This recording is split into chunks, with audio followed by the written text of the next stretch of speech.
কে বলে মানুষ মরে, আমি বুঝলাম না ব্যাপার, মরলে মানুষ বিচার হবে কার। কে বলে মানুষ মরে, আমি বুঝলাম না ব্যাপার। আব্দুল আলিম বলছেন, পরের জমি পরের জায়গা, পরের জমি পরের জায়গা, ঘর বানাইয়া আমি রই, আমি তো সেই ঘরের মালিক নই। এই দেহটা কিন্তু আল্লাহর ঘর। আমি যেমন দুলিয়ানে একটা যদি ফ্ল্যাট বাসা ভাড়ালি, আর কি ফ্ল্যাটে একটা ভাড়া ঘর লি, ওই ঘরটা আমার নয়, আমি ভাড়া দিয়ে ওখানে থাকি। যেদিন আমি পালিয়ে যাব, যার ঘর সে নিয়ে নেবে। তো এই দেহটা ঘর, এই ঘরটা কার? এটা আল্লাহ বানিয়েছেন। পরের জমি পরের জায়গা, ঘর বানাইয়া আমি রয়ে, আমি তো সেই ঘরের মালিক নই। ঘরের যে মালিক সে আমাকে ডেকে নেবে। তাহলে মানুষ মরে না, বরং ইন্তেকাল করে। ইন্তেকাল মানে মত লয়, ইন্তেকাল মানে স্থানান্তরিত হওয়া, স্থানান্তরিত হওয়া। আমি একটা লোককে বললাম, হ্যাঁ আপনি স্টেজ থেকে উঠেন, নিচে বসেন। আবার বললাম উঠেন, বাইরে চলে যান। আবার বললাম উঠেন, ওই মার্কেটে চলে যান। এটাকে বলে স্থানান্তরিত হওয়া। এখন এখানে এসে বলবে লোকটা কই নাই, আমি জানি ওকে মার্কেটে রেখেছি। তেমনি আত্মার কোনোদিন মত হয় না বন্ধু। আত্মা আছে আলামে আরওয়াতে, সেখানে আসে মায়ের পেটে। আজরাইল আত্মাটাকে নিয়ে চলে যায়, দেহটা পরে থেকে যায়। পরের জমি পরের জায়গা, ঘর বানাইয়া আমি রয়, কিন্তু আত্মার মত হয় না। আত্মাকে টেনে নিয়ে গিয়ে আল্লাহর সামনে দেওয়া হয়। তারপরে আল্লাহ ইল্লিনে দেন, আবার সিজিনে দেন। আত্মাকে নেওয়া হবে কিয়ামতের মাঠে, আত্মা পুলসিরাত পার হবে, আবার নতুন দেহ দেয়া হবে। আত্মা জান্নাত যাবে, আত্মা জাহান্নাম যাবে। অতএব মানুষ কোনোদিন মরে না, মানুষ কোনোদিন মরে না। আপনারা নূর মোহাম্মদকে দেখতে পেয়েছেন? এতগুলো লোক একবারে মুখ খুলেন। আপনাদেরকে একটু বিরক্ত করি, মানে আমি একা কেন বলবো? দেখতে পেয়েছেন নূর মোহাম্মদকে? এইটাই ভুল ধারণা, নূর মোহাম্মদকে দেখতে পাননি। দেখতে কি করে পেলেন? আমি যদি এখন লাশ হয়ে পড়ে থাকি, আমার বেটি কাঁদবে, আমার ওস্তাদ যে বলবে বেটি কাঁদিও না, তোমার আব্বা তো শুয়ে আছে, বলবে ওইটা আমার আব্বা, যে আব্বা সে পালিয়েছে, ওটা দেহ। জি, চশমাটা নূর মোহাম্মদের, বোতলটা নূর মোহাম্মদের, মাইকটা নূর মোহাম্মদের, কোরআন শরীফটা নূর মোহাম্মদের। এক জায়গায় জমা করে দেবেন, তখন নূর মোহাম্মদ বলে ডাকবেন, হবে? তাহলে আমাকে আগে পিস করেন, আমার হাতটা ওখানে, মাথাটা ওইখানে, পাটা এখানে, ট্যাংটা ওখানে। একজন টানবার বলবে এই নূর মোহাম্মদের হাত রে, বোমে ফুটে গেছি তো, 10-12 জন ফুটেছে, তা আমার মাথাটা একজন এনে বলবে এটা নূর মোহাম্মদের মাথা, এটা নূর মোহাম্মদের পেট, এটা নূর মোহাম্মদের পিঠ। তাহলে ওটা এক জায়গায় করে দিল, নূর মোহাম্মদ হয়ে গেল। এটা নূর মোহাম্মদের বডি। নূর মোহাম্মদ যে সে চলে গেছে, তার মানে আত্মার মত হয় না, মানুষের মত হয় না, টেনে নিয়ে আজরাইল চলে যায়। আত্মা কোনোদিন মরবে না, আত্মা কোনোদিন মরবে না। দেহতে ছিল, চলে গেল আল্লাহর কাছে। দেখেন আপনারা ভাবেন, এর জন্যে কোরআন কোনোদিন বলেনি যে মানুষ মরে যাবে, বরং বলেছে মানুষ মতকে চাটবে। কেন বললো? তকদিরের সঙ্গে খানার খুব সম্পর্ক, দানে দানে পে লিখা হ্যায় খানে ওয়ালে কে নাম। আল্লাহ তাবারাক ওয়া তাআলা যেদিন আমার জন্ম দিয়েছেন, সেদিন আমার রুজি রেখেছেন। কবি নজরুল বলেন, আহার দেবেন তিনি রে ভাই, জীব দিয়েছেন যিনি, তোকে সৃষ্টি করে তোর কাছে যে আছেন তিনি ঋণী। নাচে দেখ ক্ষেতের ফসল পাই যে বৃষ্টি জল, তুই যে পেলি পুত্র কন্যা কে দিল তা বল। যার করোনাই এত পেলি, তারে কেবল ভুলে গেলি, ভাবনারে ভাবতারে দিয়ে ডাকরে নিশি দিনী। আহার দেবেন তিনি রে ভাই, জীব দিয়েছেন যিনি, তোকে সৃষ্টি করে তোর কাছে যে আছেন তিনি ঋণী। বন্ধুরা আমার, তাহলে সেই আল্লাহ আমার যেদিন লিখেছেন মত, আমার 75 বছর, 50 বছর, 50 বছর যদি আমাকে হায়াত আল্লাহ দেয়, প্রতি ওয়াক্তে ওকে আমাকে রুজি পৌঁছাতে হবে, নাহলে তো আমি মরে যাব। তাহলে আমাকে 55 বছর দায়িত্ব হচ্ছে আল্লাহর বাঁচিয়ে রাখা। তাহলে আমার আজকে রুজি দেওয়া হলো। এবার মনে করেন আমার আমার জীবনের প্রথম রুজি কি? আমার জীবনের প্রথম রুজি কি? আল্লাহ তকদিরে লিখেছে, নূর মোহাম্মদ তুই যখন পৃথিবীতে আসবি তোর মায়ের হুঁশ কম থাকবে, তোর মা বেহুশও হতে পারে, তোর মা একদম অসুস্থ হয়ে যাবে, কিন্তু তুই থাকবি নানির কোলে, নাই দাদির কোলে, না হয় ফুফুর কোলে, না হয় খালার কোলে। তোর মুখে প্রথম খাবার হয়তো মধু দিবে, কিংবা সামান্য পানি একটু নিগড়ে তোর মুখে দিবে, মুখটা তোর ক্লিয়ার হবে। তাহলে আমার পৃথিবীর প্রথম খাবার হলো কি? মধু। পৃথিবীর প্রথম খাবার কি? জোরে বলেন। শেষ খাবার কি? মদ। শেষ খাবার কি? মদ। এইটা হলো আল্লাহর রুজি। কিভাবে লেগেছেন? এবার প্রথম খাবার মধু, মধুর পরে এলো পানি, তারপরে এলো মায়ের বোঁটা, বোঁটা চুষতে চুষতে চলে এলো বিস্কুট, বিস্কুট থেকে কেক, কেক থেকে ভাত, ভাত থেকে রুটি। এবার বড় বড় গরু এই হলারে ঢুকে গেল, কত গরু উঠ চলে গেল, যেতে যেতে যেতে যেতে এর মেশিন চালিয়ে যাচ্ছে চালিয়ে যাচ্ছে। আল্লাহ বলছে চালা চালা। এবার আমার এর দিন কাছে এসছে, হঠাৎ আমার বিপদ, বড় অসুখ, হসপিটালে খালি দুধ ছাড়া কিছু বুঝেছে না, একটু লেবুর রস, একটু মোসাম্মি। ছেলে বলছে মা আব্বা একটু খান, একটু খান, সামান্য আপেল মুখে ভরে ফেলে দিলাম, রুজি আর নাই। চলছে মদের প্লেটটা আসছে, আর মাত্র 12 প্লেট বাকি আছে। দুপুরে একটু খেলাম, তারপরে ওষুধ খেলাম, তারপরে ওষুধ খেলাম, তারপরে একটু পানি খেলাম, একটু ডাবের পানি খেলাম, মহতের প্লেটটা 3 নম্বরে চলে এসছে। আল্লাহ বলছে চল, আর মাত্র 3 প্লেট আছে। সামান্য পরে বলছি পিয়াস লাগছে, বুকটা টানছে, পানি দে। সামান্য পানি দিলে ছেলে আমার ধরেছে, বলছে আব্বা জমজমটা খান। জমজম দিল, পৃথিবীর প্লেট শেষ হয়ে গেল।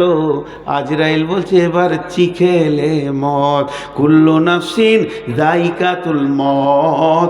প্রত্যেক প্রাণী ওই মদকে যখন চাটবে সে এই পৃথিবী ছেড়ে ওই জগতে চলে যাবে।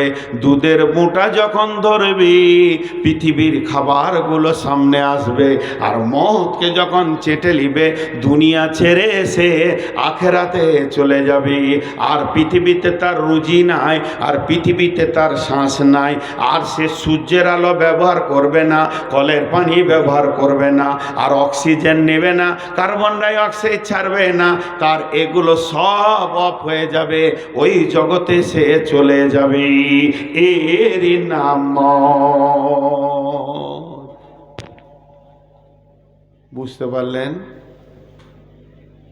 যা মাঝে একবার করে শুধু কেউ কথা বলে না। তুমি একা পারলে হবে, সবাইকে নিয়ে পারো। এ বিচারা একাই আছে আমার সঙ্গে, আর কেউ নাই গো। ও একাই বুঝছে আমার মাইন্ডটা। আপনারা বুঝতে পারলেন আমি কি বললাম? আমারও একটু আগ্রহ বাড়বে ভাই। হ্যাঁ, এর নাম হলো মদ। কিন্তু মদের স্বাদ কেমন কে বলতে পারবে? মদের স্বাদটা কেমন? মিষ্টি না টক না ঝাল? যে খেয়েছে সে চলে গেছে, আর সে বলে যায়নি। যে খেয়েছে সে চলে গেছে, সে বলে যায়নি, এই জন্য এটা বলা সম্ভব নয়। তবে একটা সূচনা দিব। সূচনাটা কি? এই যে আপনাদের দিয়ার এলাকা এখন অনেক উন্নত হয়েছে, নিজস্ব জমির ধান জৈব সার দেয়নি, গোবর সার দিয়ে ধান বানিয়েছে। এ ধানের স্বাদ আলাদা। আর ওই ধানের চাল, নিজের ঘরের গাভীর দুধ, 2টাই পিওর মাল, নিজের গাছের নারকেল 3টা পিওর মাল, আর মাঠের আখের গুড় এটাও পিওর মাল। যে ফার্স্ট ক্লাস ক্ষীর বানিয়েছে, পায়েস বানিয়েছে। দিয়ারের ক্ষীর খুব খেয়েছি, এখন দেয় না গো, আসি তো 1 প্লেট দিলে তাও মনে শান্তি হয়। তো এই ক্ষীর বানিয়েছে মা, বানিয়েছে, মুরব্বী মানুষ বেঁচে আছেন এখনো। 4টা বেটা, 3 জন খেতে বসেছে, একজন খালি জ্বরে এমনি করছে, 22 দিন পড়ে আছে ও বিছানায়। ওর মুখে পানিও ঢুকছে না, পানি দিলে তিতা লাগছে। আর এরা 3 ভাইয়ে 2 প্লেট করে খেয়ে নিলে, 2 প্লেট করে লোড করে নিয়ে বলছে মা নাই, খাও বেটা আছে। বড় ভাইকে বলছে ভাই ওঠ খা।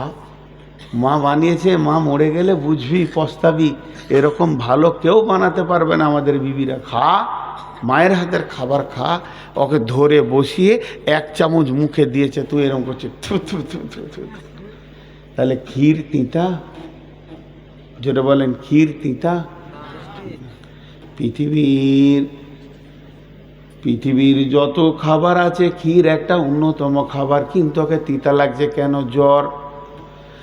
সারা পৃথিবীর যত খাবার আছে সমস্ত স্বাদগুলোকে যদি এক জায়গায় জমা করা হয়, মতের স্বাদ হলো তার থেকেও আনন্দ, মিষ্টি, মজা।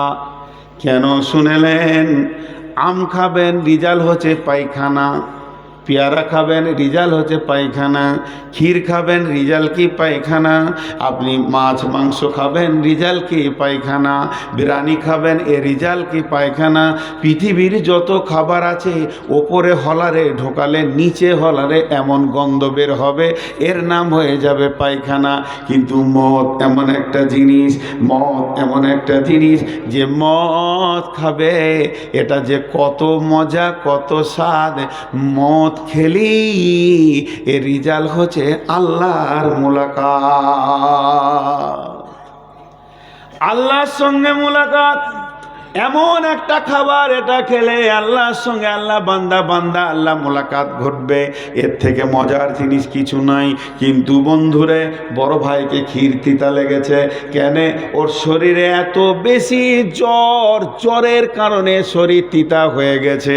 যার শরীরে পাপে ভর্তি হয়ে থাকবে, নামাজ রোজা করবে না, দান খয়রাত করবে না, পাপে ভরপুর করে রেখেছে। এর জন্যে মত হবে এত তিতা যে এই কোনোদিন মদকে চাইবে না। আল্লাহ তাবারাক ওয়া তাআলা ইহুদিদের জন্য বলেছেন, কুলিয়া আইয়ুহাল্লাযীনা হাদু ইন জামতুম আন্নাকুম আউলিয়াউ লিল্লাহি ফাতামান্নাউল মাউতা ইন কুনতুম সাদিকিন। ইহুদিরা এসে বিশ্বনবীকে বলছে, ও নবী মুহাম্মদ, তুমি হচ্ছো আল্লাহর দুশমন, আমরা হলাম আল্লাহর বন্ধু। ও নবী মুহাম্মদ, আমরা হলাম আল্লাহর বন্ধু। আল্লাহ বলছেন, এ আমার মুহাম্মদ, তুমি ইহুদিদেরকে বলে দাও, নাসারাদেরকে, ইহুদিদেরকে বলে দাও, ইন জামতুম আন্নাকুম আউলিয়াউ লিল্লাহি ফাতামান্নাউল মাউতা। তোমরা যদি নিজেকে মনে করো, তোমাদের যদি ধারণা থাকে যে আমরা আল্লাহর বন্ধু, তাহলে তোমরা মদকে তামান্না করে ডেকে লাও, মদকে চিখে লাও, আল্লাহর কাছে চলে যাবে। ওয়ালা ইয়াতামান্নাউনাহু আবাদা। বেঈমানরা কোনোদিন মদকে চাইবে না। বিমা কাদ্দামাত আইদিহিম, তাদের হাতের আমলগুলো খারাপ আছে। ওই পারে তারা বুঝতে পেরেছে মতের পরে আমি আমার জীবনের খাতাটা যখন খুলবো, গাঁজা দেখব, সুদ দেখব, বেঈমানি দেখব, দুধপ্রেমী দেখব, লুচ্চামি দেখব, লাফাঙ্গিরি দেখব, এই যে আমি করে রেখেছি, এর জন্যই মদ চাইবে না। ওয়ালা ইয়াতামান্নাউনাহু আবাদা ইন কুনতুম সাদিকিন। ইহুদি রে, তোরা যদি সত্যবাদী হস, একবার মদকে চিনে আল্লাহর কাছে চলে যা। ওরা মদ চাইবে না, মদের স্বাদ আছে। বিসমিল্লাহির রহমানির রহিম। যার যা মুখস্থ আছে আমার সঙ্গে পড়েন। এরকম ভালো মোবাইল একটা পেতাম, গান শোনা। আর অটোমেটিক গান বাজছে নাকি রে? সবাই আমার সঙ্গে পড়বেন, আয়াতুল কুরসি পড়ব। বলে দিলাম, বিসমিল্লাহির রহমানির রহিম। সবাই পড়েন, আমার সাথে সাথে পড়েন।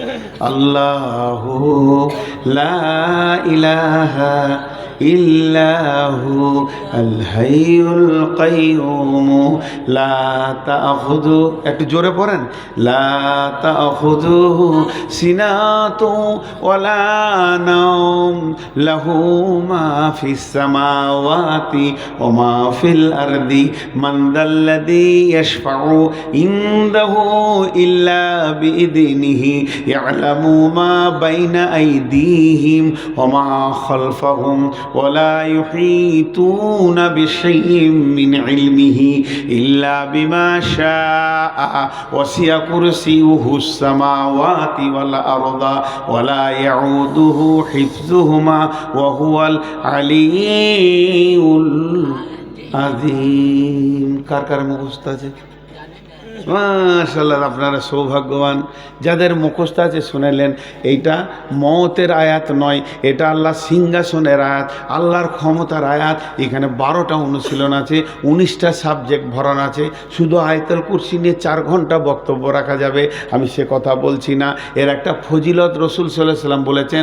আল্লাহর নবী মুহাম্মাদুর রাসূলুল্লাহ সাল্লাল্লাহু আলাইহি সাল্লাম বলেছেন, কোনো ব্যক্তি যদি ফরজ নামাজের পর সুন্নতের আগে 5 ওয়াক্ত ফরজ নামাজের পর সুন্নতের আগে 5 ওয়াক্ত ফরজ নামাজের পর সুন্নতের আগে আয়াতুল কুরসি পড়ে, আরও বলেছেন এক জায়গায় হাদিস আছে 7 বার দিনে। 7 বার কখন? সকালে একবার, সন্ধ্যায় একবার, সকালে একবার, সন্ধ্যায় একবার, আর 5 ওয়াক্তে একবার। ফরজ নামাজের পর সুন্নতের আগে যদি কেউ পড়ে, ওই লোকটা খুব আল্লাহর কাছাকাছি লোক। এত কাছে আল্লাহরও আছে, আল্লাহকে দেখছেন, তিনি আলেমুল গায়েব, তিনি সব কিছু জানেন, সব দেখতে পান। কি আল্লাহ তিনি বাসির, তিনি নাসির, তিনি সব কিছু জানেন, তিনি দেখতে পান। থেকে আল্লাহকে দেখতে পেছে না। নবীজি বলছেন খালি একটা পর্দা রয়েছে, ওই পর্দাটার কারণে ওই লোকটা আল্লাহকে দেখতে পেছে না। পর্দাটা যেদিন উড়ে যাবে, পর্দাটা যেদিন ফেটে যাবে, পর্দাটা যেদিন ছিঁড়ে যাবে, সরাসরি আল্লাহকে দেখবে। সাহাবীরা প্রশ্ন করলেন, ইয়া রাসূলুল্লাহ, ওই পর্দাটা কে দয়ার নবী গো, বলে দেন। নবীজি বললেন, ওই পর্দাটার নাম হচ্ছে মত। ওই পর্দাটার নাম হচ্ছে মত। এখনো বেঁচে আছে বলে আল্লাহকে দেখতে পেছে না। এই আমলটা যে করবে, যখনই সে মরবে, সঙ্গে সঙ্গে আল্লাহ বান্দা আল্লাহ মুলাকাত ঘটবে। দেখেন, মত হলে তো আমি আল্লাহর সঙ্গে দেখা করব, আমি মত হলে তো আল্লাহর সঙ্গে থাকব। আমি বড় ইমানদার, আমার মতো ইমানদার কেউ নাই, পরেশগার কেউ নাই পশ্চিমবঙ্গে। আস্তাগফিরুল্লাহ, এটা আমি বলছি না, এটা আমি বলছি না। আমার সুগার হয়েছে যেন আমি খুশি। আল্লাহ রাসূলের হাদিস আছে, মত রোগ যাকে দিবে একদম মতের সঙ্গী হবে, তার জন্য প্রাইজ আছে। আমি সেটার আকাঙ্ক্ষায় আছি। যেদিন ডাক্তার বর্ধমানে প্রথম বলল যে আপনার সুগার গো, প্রচণ্ড সুগার, বলি সাহেব, আলহামদুলিল্লাহ। বলছি ওটা কী বললেন? ও তো হিন্দু বুঝে না। আমরা খুশি হলাম। বলে সুগার আবার খুশি হয় নাকি? কী বলছেন? বললে সুগার না হলে আপনার কাছে থাকবো, আর সুগার হলে আল্লাহর কাছে থাকবো। কোনটা ভালো? আপনি ভালো না আল্লাহ ভালো? সুগার বাড়লে আল্লাহর কাছে যাব, আর সুগার থাকলে না থাকলে বিবির কাছে থাকবো। তো কে ভালো আমার কাছে? আমার আল্লাহ ভালো। আপনি তো আমার আল্লাহ ভালো। তো মত আপনাকে আল্লাহর কাছে নিয়ে যাবে। মুমিনের জন্য মত হচ্ছে সুসংবাদ। মুমিনের জন্য মত হচ্ছে সুসংবাদ। সাহাবীরা চেয়েছেন, মত চাওয়া যায়? রাগ করে মত চাওয়া যায়? খুব রাগ করে, দুঃখ করে, রেগে মত চাওয়া যায় না, কিন্তু মতের ক্যাটালগ চাওয়া যায়, মত চাওয়া যায়। কোরআন বলছে, ফাতামান্নাউল মাউতা ইন কুনতুম সাদিকিন, যদি তুমি সত্যবাদী হও তো মতকে চাও। ইহুদিদেরকে বলছে, তার মানে ওরা মিথ্যাবাদী গুনাহগার, মত চাইবে না।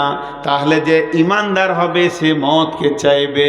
বন্ধুরা আমার, 2016 সালে যখন উমরাতে গেছিলাম, তখন আমাদেরকে আল্লাহ এবং আল্লাহ রসুলের ওপরে মিউজিয়ামটা দেখাচ্ছিল মদিনাতে। কিভাবে আল্লাহর কুদরতগুলো এইভাবে যে কম্পিউটার দিয়ে করে করে করে করে দেখাচ্ছে, এর ভিতরে অনেকটা অনুসূচনা রয়েছে, মানুষের জ্ঞান খুলবে। রসুলের ব্যাপারে কিছু কথা বললেন, ওইগুলো দেখালেন যে আল্লাহ রসুল এগুলো বলেছেন। শেষকালে গিয়ে বললেন আল্লাহ রসুল বলেছেন মদকে চাওয়া যাবে, তবে রাগ করে নয়, ছেলের উপরে রাগ করে নয়, বউয়ের উপরে রাগ করে নয়, আমার মরে গেলে ভালো তোর কাছে থাকার থেকে, এইরকম চলবে না। তাহাজ্জুদে উঠে প্লেন নিয়তে সুখে দুঃখে তুমি মদকে চাইতে পারো, কারণ আল্লাহর কাছে এমন জিনিস নাই যেটা আপনার চাওয়ানো হারাম হবে, কারণ মতের মালিক আল্লাহ, আমি আল্লাহর কাছে চাইব। এবার হযরত উমর মদ চেয়েছেন, আল্লাহুম্মা শাহাদাতি ফি সাবিলিক ওয়া জাআলা ফিল বালাদি রাসূলিক, এই আল্লাহ তুমি আমাকে মদ দাও, শহীদের মদ দাও, তোমার রাসূলের শহরে মদ দাও। সাহাবীরা হেসে বললেন আমিরুল মুমিনিন কেমন দোয়া করলেন, আপনি বলছেন আমি শহীদ হব, আবার মদিনাতে হব, মদিনাতে তো আর যুদ্ধ হবে না, আর মদিনাতে যুদ্ধ হবে না, আমান ঘোষণা হয়ে গেছে। ওয়াত্তিনি ওয়াজ-জাইতুন ওয়া তুরি সিনিন ওয়া হাযাল বালাদিল আমিন, এটা আমান ঘোষণা হয়ে গেছে, এখানে তলোয়ার লড়বে না, যুদ্ধ হবে না, তাহলে আপনি শহীদ হবেন কি করে? হযরত আমিরুল মুমিনিন জবাব দিলেন, ও আল্লাহর গোলামের দল, এটা আমি মানুষের কাছে চাইনি, আমি যে রবের কাছে চেয়েছি সে আল্লাহ মদিনাতেই পারবে, আর এখানেই আমাকে শহীদ করতে পারবে। তাই হযরত উমর মসজিদে নববীতে ফজরের সালাতে ছিলেন, আর পেছন দিক থেকে আবু লুলু বলে এক বেঈমান তাকে বর্ষা মেরেছিলেন। বন্ধুরা আমার, মদিনাতেই হলো শহীদ হলো। ইমাম বুখারী আলাইহি রাহমা বলেছিলেন, আল্লাহ গো, পৃথিবীটা বেঈমান, ডাকাত, চোর, লম্পট, লুচ্চা, লাফাঙ্গারদের জন্য বিরাট প্রশস্ত হয়ে গেছে, আমার জন্য সংকীর্ণ হয়ে গেছে। মাবুদ, আমাকে আর পৃথিবী ভালো লাগছে না, আমার মন চাইছে আমি আপনার কাছে চলে আসব, এটাও মানে মত, আমার মন চাইছে আমি আপনার কাছে চলে আসব, আপনি আমাকে নিয়ে নেন। তাহাজ্জুদে দোয়া করলেন, ফজরে আগে দোয়া করলেন, ফজরে পরে দুনিয়া থেকে তিনি চলে গেলেন। অতএব বন্ধুরে, আপনি বলতেই পারেন, হে আল্লাহ তুমি আমাকে মদ দাও, মদটা শহীদের মদ দাও, মদ দাও ফজরের নামাজে আমাকে মদ দাও, সাজদার হালাতে মদ দাও, আমাকে হসপিটালে দিও না আল্লাহ, আমার মদটা ট্রাকের চাকায় দিও না আল্লাহ, আমার বাড়ির বিছানায় দিও না, আমি চাইছি আমার মত হোক তোমার মসজিদে হোক, তোমার ঘরে হোক, তুমি আমার পাশে থাকবে, হে আল্লাহ আমার মদটা শহীদের মদ দাও। এইভাবে চাওয়া যায়। তা আল্লাহ তাবারাক ওয়া তাআলা বলছেন, ফাতামান্নাউল মাউতা ইন কুনতুম সাদিকিন। মত একটা যানবাহন, প্রথম বলেছি, মত একটা যানবাহন, উট ঘোড়া মতন। এখন উট ঘোড়া ছেলেরা বুঝবে না, মোটর সাইকেল বলেন, মারুতি বলেন, এক জায়গা থেকে আর এক জায়গায় যাওয়া যায়। মত আপনাকে দুনিয়া থেকে নিয়ে চলে যাবে আল্লাহর কাছে। পৃথিবীর কোনো যানবাহন নিয়ে যেতে পারবে না, মারুতি পারবে না, বোলেরো পারবে না, সুমো পারবে না, আপনার স্করপিও পারবে না, মোটর সাইকেল হুন্ডা পারবে না, টিভিএস পারবে না, কেউ পারবে না, বাজাজ পারবে না। শুধু মত নামে একটা গাড়ি আছে, ও যখন আসবে আল্লাহর কাছে নিয়ে চলে যাবে। আল্লাহ কি বলছেন, ইন কুনতুম সাদিকিন কুল ইন্নাল মাউতাল্লাযী তাফিরুনা মুলাকীকুম সুম্মা তুরাদ্দুনা ইলা আলিমিল গায়বি ওয়াশ শাহাদাতি ফায়ুনাব্বিউকুম বিমা কুনতুম তা'মালুন। জি, এই আয়াতটা কত সুন্দর, খালি একবার বোঝার চেষ্টা করেন, বুঝার।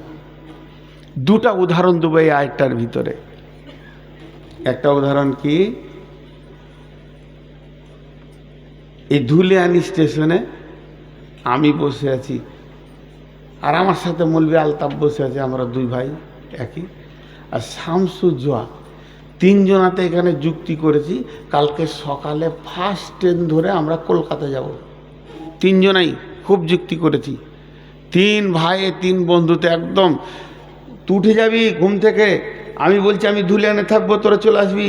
শামসুজ্জোয়া বলছে আমি মাদ্রাসা থেকে চলে আসবো, কেউ ফেল করবি না। ধুলিয়ান স্টেশনে গিয়ে দেখি শামসুজ্জোয়া আসে নাই, আমি আর আলতাফ হাজির। চায়ের দোকানে চা খেলাম, দুটো চানা খেলাম, আর লোকাল গাড়িটা এসে লাগলো হাওড়ার, উঠে বসলাম আর জানলার ধারে বসেছি, আর দুজনাতে মুখ চালাতে শুরু করলাম, শামসুজ্জোয়া জীবনে ভালো হবে না, ওকে পারবি না, ও সারা জীবনই ঢিলা, ও তো মানুষই হলো না। দুজনাতে বলছি আর ওর বিরুদ্ধে কথা বলছি আর যেছি গুড়গুড় গুড়গুড় করে, দুদিকে দেখছি, মনের আনন্দে গেছি। ট্রেনটা যেই বেরিয়ে গেল আর শামসুজ্জা এসে হাজির। ও জানে যে এই দোকানে সবাই চা খায়, ও চা খেয়েছে। বলছে দুজনে এসেছিল, বলে হ্যাঁ ট্রেন চলে গেল তো। ও ট্রেন ছাড়া গেল, পেছনেই ঢুকছে শতাব্দী এক্সপ্রেস, বাস ওইটাতে উঠে বসেছে।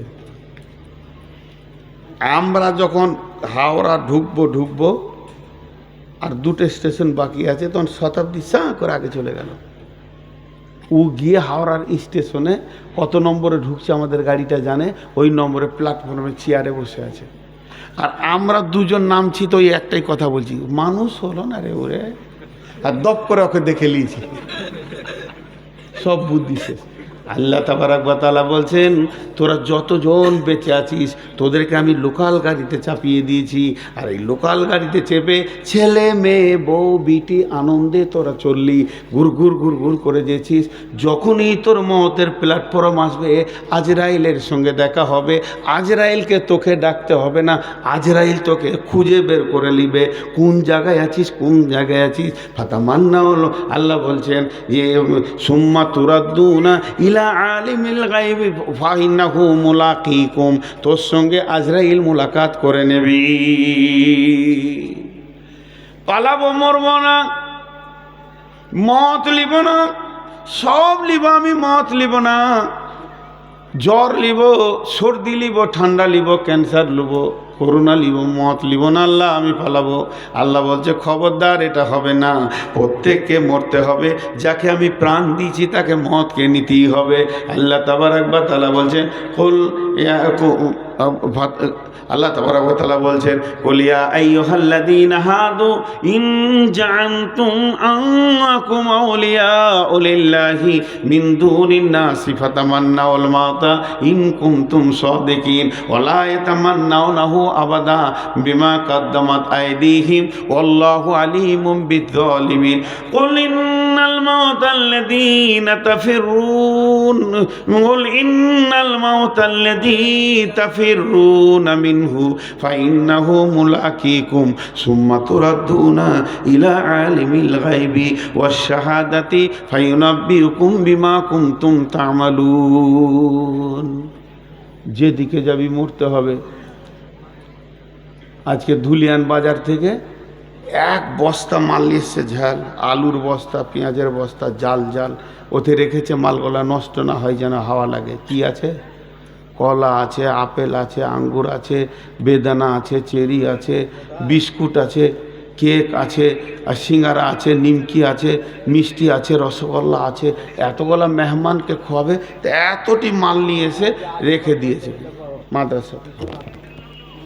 আর মাদ্রাসাতে রেখে দিয়ে ওর বস্তার মুখটা বাঁধতে ভুলে গেছে। ও এখন মসজিদ গেছে নামাজ পড়তে মাগরিবের। তা নামাজ পড়ার পরই, সালাম ফেরার পরই ওর যা বস্তাটা মাসে রাখা আছে। মাসে এসে একজন বলছে ওইটা কী রে? হেরওয়ালানে জিজ্ঞেস করছে, ওস্তাদজি জিজ্ঞেস করছে যে ওটা কি? বলে যে ধুলিয়ান গেছিলাম, মালগুলো নিয়ে এলাম, তো বস্তার মুখ যে খোলা, ইঁদুর ঢুকে যাবে, ওটা মুখটা বেঁধে দেয়। কিন্তু ইঁদুর ঢুকে গেছে তার আগে একটা। এবার ওই কথাটা শুনে বস্তার মুখটাকে টেনে বেঁধে দিলে কটকটে করে, যেন ইঁদুর না ঢুকে। এবার যে ইঁদুর ঢুকেছে ও বলছে বাপরে, আমি মেহমান, কোনটা খাবো রে? লে ভেজাল, দেখতো আমার লেগে এতটা মাল এনেছে কমিটি, তো কোনটা দিয়ে শুরু করবে ওটা আবার তাল পেছে না।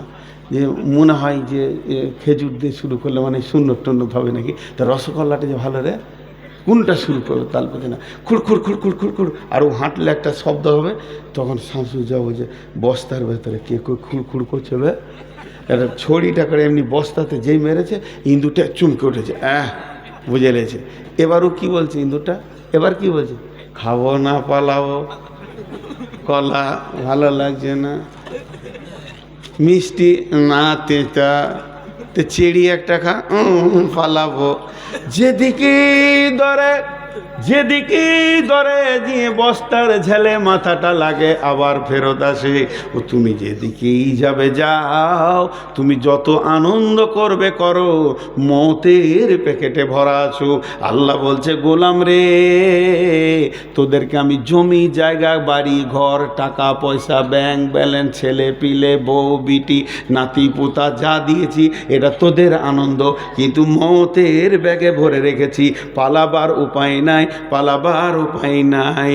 কুল ইন্নাল মাউতাল্লাযী তাফিরুনা ফাইন্নাহু মুলাকীকুম সুম্মা তুরাদ্দুনা ইলা আলিমিল গায়বি ওয়াশ শাহাদাতি ফায়ুনাব্বিউকুম বিমা কুনতুম তা'মালুন। মত তোকে ধরবে, ধরার পরে তোকে সঙ্গে করে নিয়ে যাবে, ছিনিয়ে নিয়ে তোকে কোথায়